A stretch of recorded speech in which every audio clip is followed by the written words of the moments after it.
This Class 37 from Bachmann didn't make the cut in my recent reimagining of the Triangle Hornby Intercity Express, but it's still a fine locomotive in its own right, so let's take a closer look.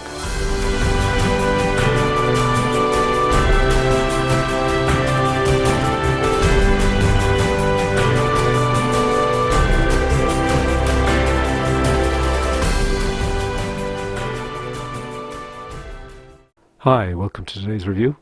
So we're going to break this review up into a few different sections. So we'll kick off with an unboxing of the locomotive. Then we'll take a closer look at the locomotive, including a 360-degree view. We'll follow that with a running session, and then we'll do a summary, scoring and an overall recommendation at the end. Okay, let's get underway. Okay, so we're going to do the unboxing first. So what we're looking at today is a Class 37 from Bachmann in the green livery, the British Rail green livery. It's the 32791DS with factory installed DCC sound, and it also has these split head codes. Okay, so let's get inside the box and take a closer look, and I suppose at this step into the history of diesel locomotives, which is what this represents. So first off we have the sound spec sheet that you get, and this is really the same for any of the current models from Bachmann that come with the DCC sound fitted, and it's very similar, 15 different functions in there, and not an awful lot of information in terms of CV setting, unfortunately, so you'll have to go and search for that yourself, but at least it's enough to get you going with the locomotive.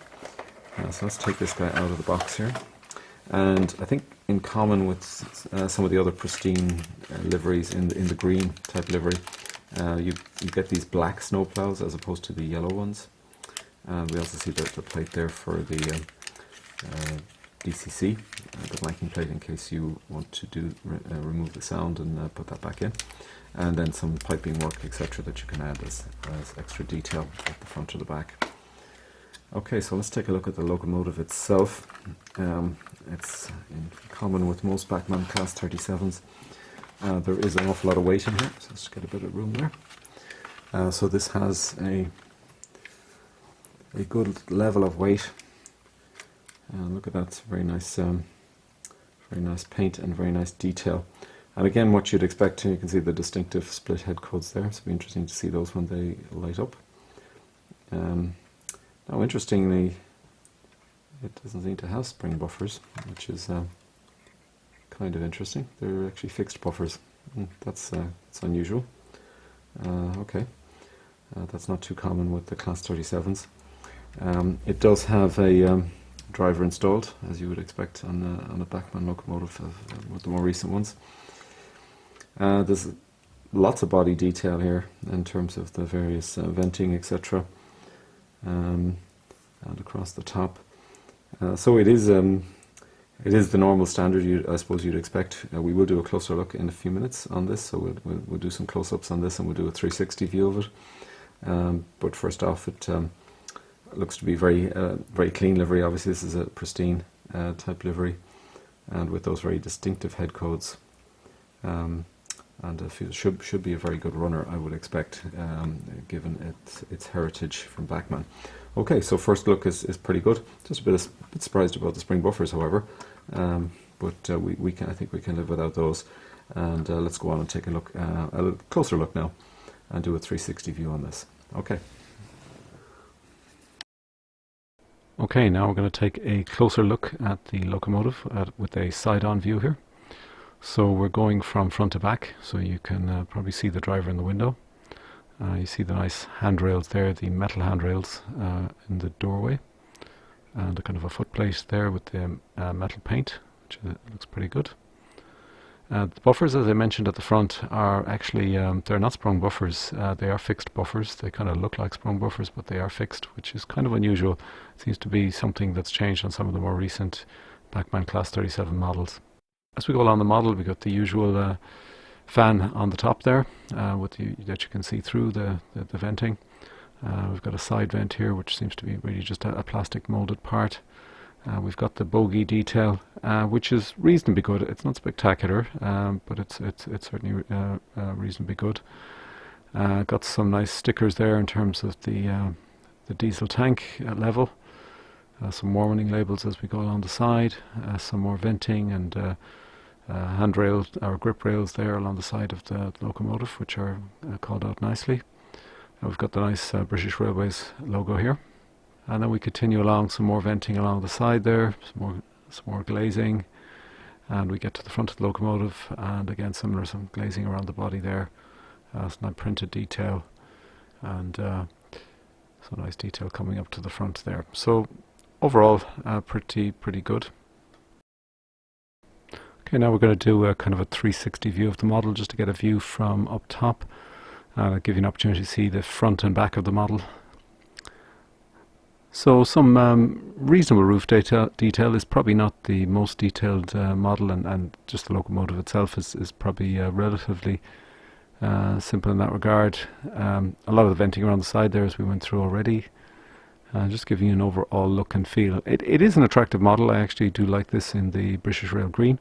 I think it comes out very well, and I do like the split head codes as well. So I think this is actually a popular color of model, and I think people do like this configuration, and you can see it nicely called out there. So a perfectly fine model, probably not spectacular in terms of the detail stakes, but a nice looking model nevertheless, and as I say, a nice livery, and a good build quality overall. Okay, next we're going to do the running session. So the lights are on here, and both the head codes and the internal light. So we're speeding up gradually. This is a very good performing locomotive. I think you'll see that, I think, through the running session. In keeping with the Bachmann Class 37s in general, I think that's always is the case. They tend to be very good runners. So we're running with some Mark 1, Bachmann Mark 1 coaches here in the maroon livery. And we'll just take those for a good run around. So we're just speeding up pretty quickly here, so we want to get up to a kind of medium speed relatively quickly. This locomotive strikes me as having probably a very good pulling power, so we're running here with a 6-coach rake, but we could easily, I think, extend that to by another 3 or 4 coaches without any problem at all. Very smooth runner, and absolutely not a glitch in the running sessions, and not a glitch. This is running under DCC obviously now with the sound turned on, but under DC as well. It's a flawless performer, so really smooth, not any problems at all, not a hint of a running problem at all during the running session. So it's always a pleasure to run locomotives like this on your layout. And we'll start picking up the pace now to what is, I think, a relatively modest top speed. Typically these would go to about 80 miles per hour, but they can go up to 100, the Class 37s. You don't really get a sense of speed with this locomotive.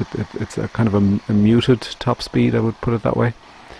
I suppose it's trying to be pretty prototypical, but I've always been just a little bit disappointed. I would like probably an extra gear on the Class 37s from Bachmann. I've always kind of wanted that. But it is what it is, and I think people in general are happy with that, so it's not for me to complain. But overall, a very smooth running session, as I said, and really a flawless performer in general, and very good at all the speed levels that it operates on, and regardless of the running conditions. And so overall, a very satisfactory running session I had with this. And as I said, this locomotive would be capable of drawing quite a large load, I would say. I'm not really putting it to the full test here. This has only had a few hours of running in, so don't really want to stress it too much. So we're just going to the end here, and we'll just bring this down to a crawl before we bring her to a stop. So just putting the brakes on.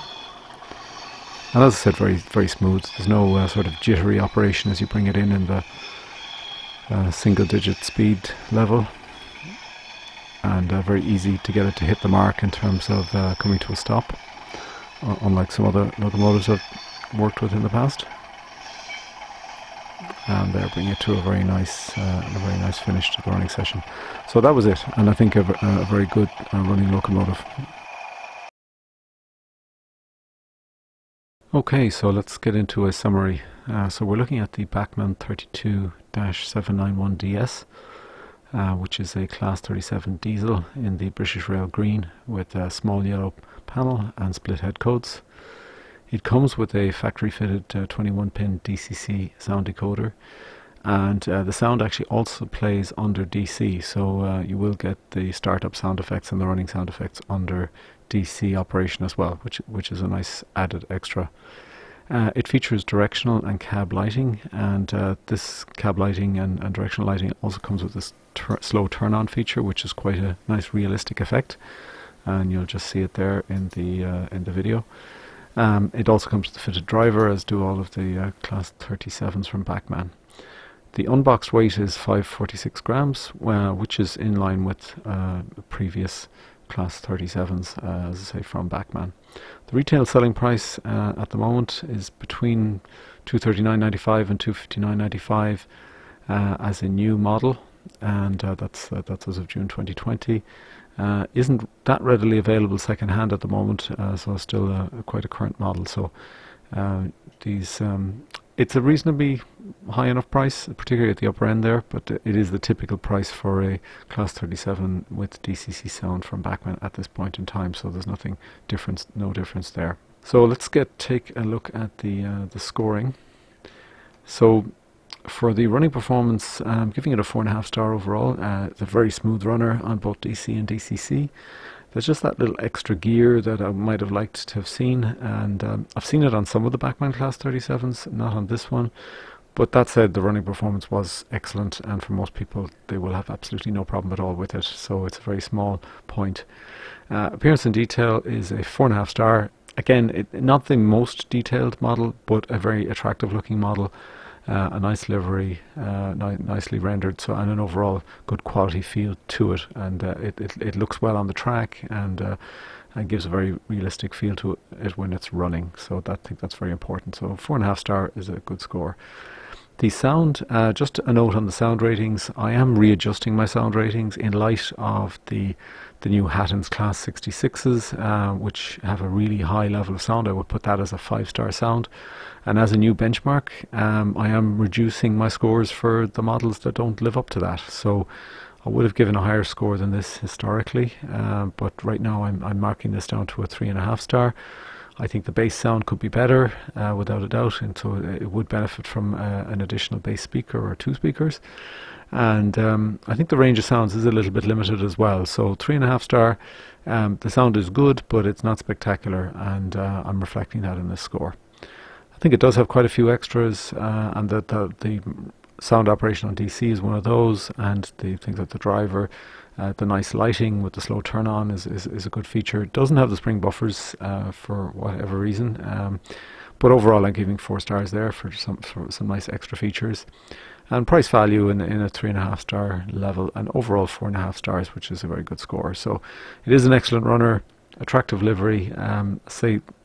Could do some improvements on the sound side, but having the sound under DC is great, and the overall feel and quality of the locomotive, and this is probably not something that you fully get out in the scoring, but the feel of this locomotive on the track, on the layout, pulling its rake, very nice feel to it. So you get a lot of pleasure out of running this on your layout. So if you are modelling this particular era, I think it is a recommended and probably highly recommended locomotive if in particular you're modelling the 60s era in particular. So I would definitely recommend it. It is a nice locomotive. It didn't make the cut for the Mice Intercity Express, and that was really more to get a locomotive that was more in keeping with the original locomotive in that particular format. So, but as a standalone locomotive itself, it is a very nice offering, and as I say, somebody who likes that livery and is modelling that era, definitely worth consideration, and take a look at this. I do have a running session of this as well, which has the sound at full volume. I did have to turn it down during the running session here because it does tend to be a little bit loud. So please check that out if you're interested in actually seeing this running through its paces, and I bring that through the normal different speed levels, so you can actually see what it looks like at the slow, mid, and the high speed end. Okay, that's the end of today's review. Thanks for joining today. Hope you got something out of this. Hope this is of interest to you. If you do own one, please leave some feedback if you have it on how you feel and how you like it. I'll be looking at a few more locomotives over the next couple of weeks, so please check in again. If you're not a subscriber, please hit the subscribe or hit the notify button, and we'll hopefully see you on the next one. Okay, thanks for watching today, and in the meantime, happy modeling.